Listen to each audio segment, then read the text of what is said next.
Olá, oitavo ano, vamos retornar à terceira semana do PET 3, fazendo uma leitura na apostila de vocês sobre arte urbana.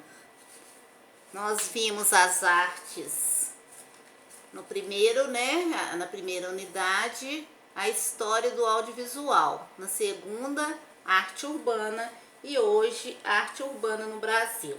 No Brasil, a arte de rua surge na década de 70, mais precisamente com as obras de grafite nas paredes da cidade de São Paulo. Curiosamente, surgiu numa época conturbada da história do país, com a implementação da ditadura militar. Então, vocês vão seguir aí na apostila de vocês a gravura 6 do artista Alex Valauri, um dos percussores da arte urbana no Brasil.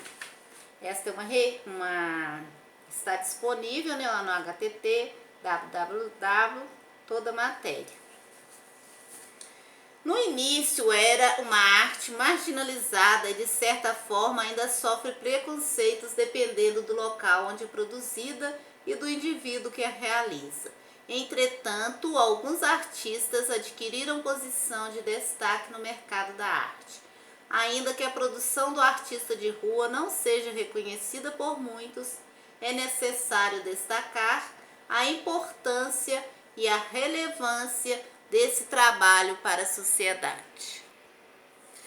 Vale lembrar que muitos problemas são enfrentados pelos artistas de rua, tal qual a proibição em manifestações artísticas em locais públicos, o que contraria o artigo 5º da Constituição do nosso país, que diz que todo cidadão é livre para se manifestar artisticamente.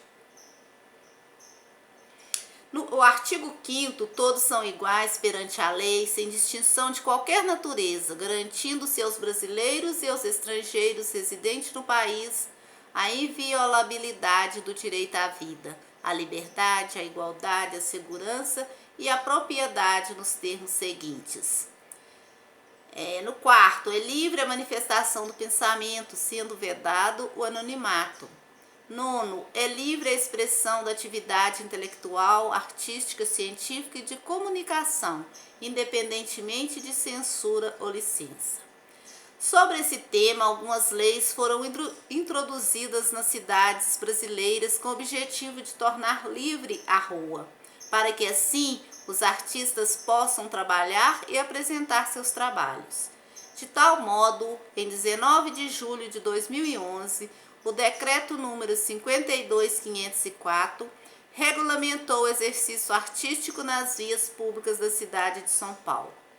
E a Lei número 10.277/11, através do Decreto número 14.589, regulamentou essas manifestações na capital de Minas Gerais, Belo Horizonte. Então agora nós vamos ver alguns exemplos de arte urbana.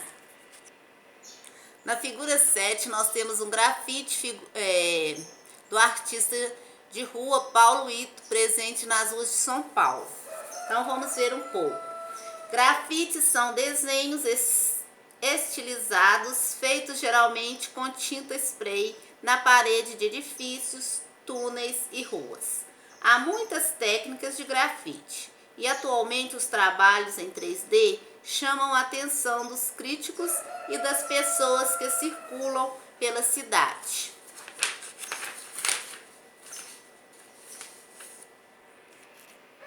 Nós temos o estêncil na figura 8. Parecido com grafite, o estêncil, em português estêncil, utiliza-se a técnica de recortar um papel rígido e usá-lo como molde.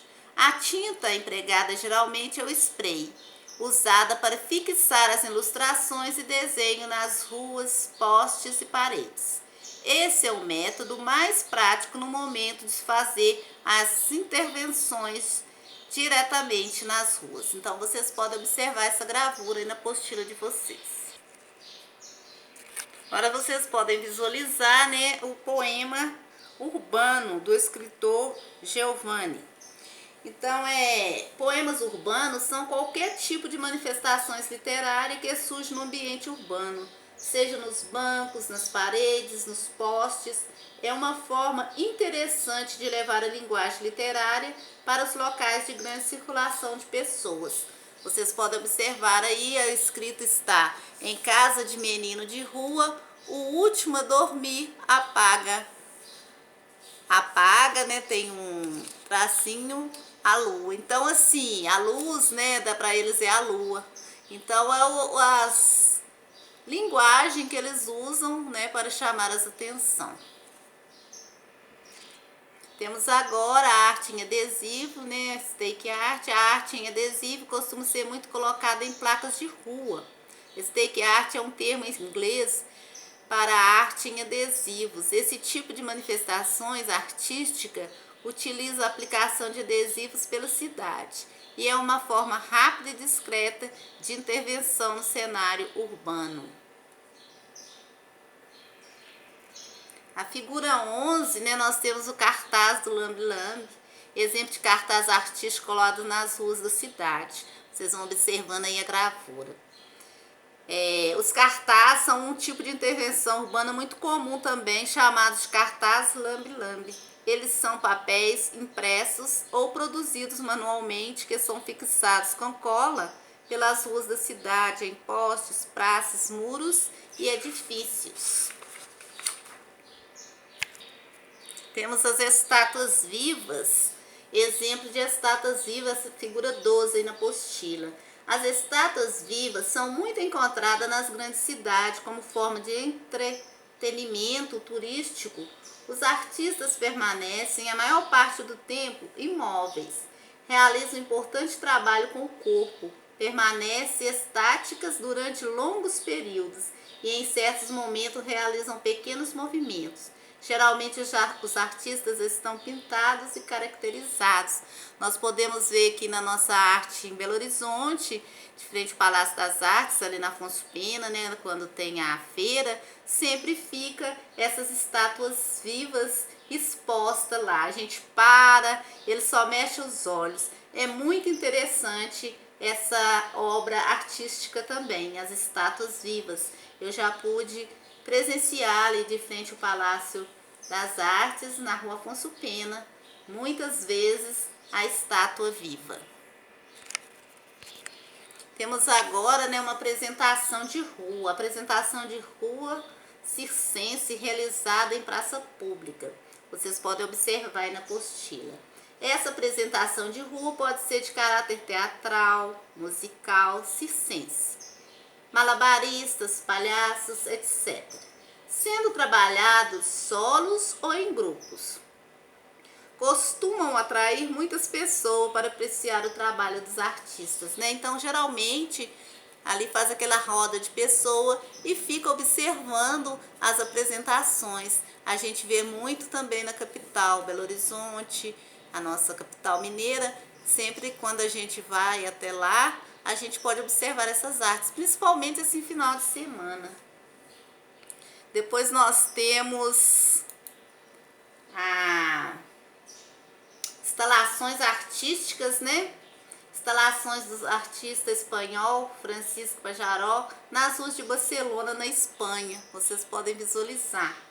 São inúmeros os tipos de instalações artísticas, como exemplo de arte de rua. Pode ser produzidas utilizando os objetos de materiais distintos e tem muito intuito de provocar uma mudança no cenário já existente. Depois nós temos mais à frente nós temos agora o mural de Eduardo, né, um artista paulista, muralista brasileiro com fama de mundial e com trabalhos espalhados por diversos países. Público em seu Instagram a imagem de um mural com crianças com máscaras. Os acessórios de proteção trazem símbolos referentes ao cristianismo, ao budismo, judaísmo, islamismo e hinduísmo, ao abordar a pandemia da Covid-19, que tem vitimado, né, milhares de pessoas no Brasil e no mundo. Em um dos trechos do texto que acompanha a obra, o artista escreveu uma linda mensagem, né? Vamos visualizar a mensagem. Finalizando o texto, né, temos a mensagem: vamos vencer isto juntos, mas separados, ou separados por isto juntos. Nestes tempos de necessidade e isolamento social, é preciso ter fé, independente da nossa localização geográfica, de nossa etnia e de nossa religião. Estamos unidos em uma mesma oração, né, que é a oração pela vida. Essa matéria estava disponível, foi retirada, né, de textos deste autor. Então, a importância, né, de unir, a importância desse trabalho e como que o artista está ali a todo momento, criando a todo momento. Então, isso é muito importante. Vamos fazer, né, o PET, vamos cuidar e vamos também aí, inscreva-se no canal, faça as atividades, clique no sininho para receber as notificações e até a próxima aula.